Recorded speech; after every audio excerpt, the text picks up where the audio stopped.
Counting of votes began for the by-polls in 6 assembly seats of 5 states today.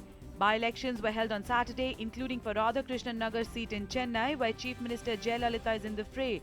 The other constituencies are Chokpot in Meghalaya, Aruvikara in Kerala, Pratapgarh and Surma in Tripura, and Garot in Madhya Pradesh. Results are expected later in the day. NIA has arrested top leader of NSCN-K, said to have been involved in the conspiracy behind the June 4th killing of 18 army personnel in Manipur on the Indo-Myanmar border. The regional commander of NSCN-K, Kumblo Abhiyanal, was nabbed from Chandel district of Manipur. After the Maggi controversy, Indonesia has announced withdrawal of its instant noodles brand Top Ramen from the Indian market on orders from Central Food Safety Regulator FSSAI. Earlier this month, Nestle had to recall Maggi noodles, while Hindustan Unilever also withdrew its No Instant Noodles brand.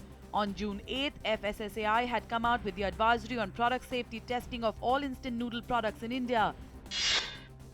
Bihar police has suspended officer in charge of Rajgir police station on the charges of dereliction of duty. The move came after the director of a residential school at Neerpur village near Rajgir police station in Nalanda district was lynched by a mob. Departmental proceedings have been initiated against him. School director was brutally assaulted by the mob after bodies of 2 missing students of the school hostel were recovered from a pond nearby on Sunday. Locals also disrupted vehicular and railway traffic after his body reached the village. Swelled with Uttarakhand rainwaters, 2 rivers in Uttar Pradesh, Sharda and Ghagra, are continuously bulging to threatening levels. The administration has declared high alert in the affected region, following which villagers have started evacuating their houses. Met Department said rain or thunder showers would occur at many places over eastern Uttar Pradesh today.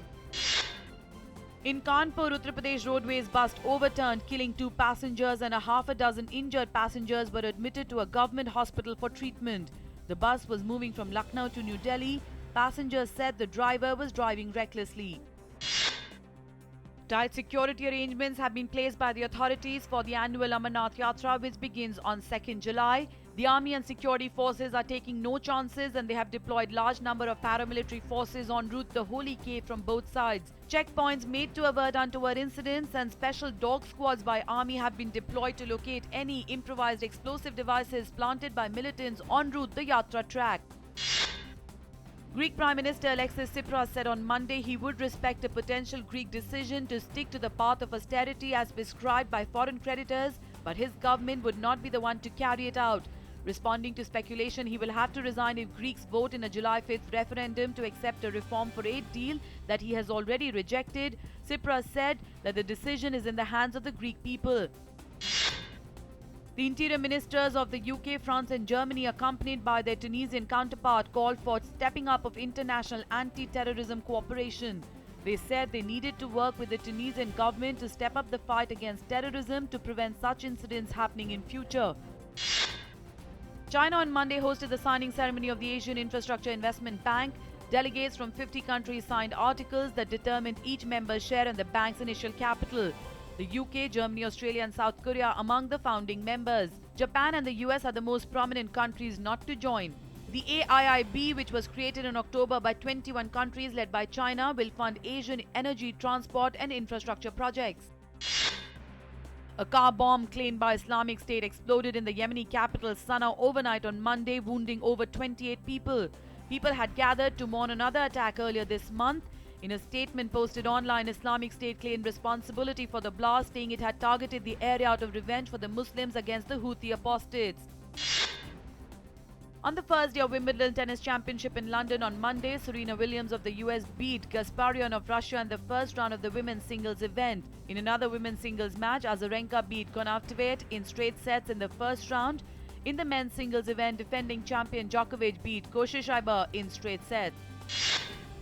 The selection committee of the BCCI on Monday announced that India squad for the tour of Zimbabwe. The committee also selected India A team that will participate in a tri-series against Australia A and South Africa A to be held in Chennai and Wayanad from July 19. Team director Ravi Shastri will not be travelling with the Indian cricket squad for next month's tour of Zimbabwe owing to prior engagements. BCCI secretary said that the other 3 coaches will be there. Sanjay Bangar is the assistant coach, Bharat Arun is the bowling coach, while Al Sridhar looks after the fielding aspect. Today will officially be a bit longer than usual because an extra second or leap second will be added to the day. According to NASA, Earth's rotation is gradually slowing down a bit, so leap seconds are a way to account for that. Today's leap second will be only the fourth to be added since 2000.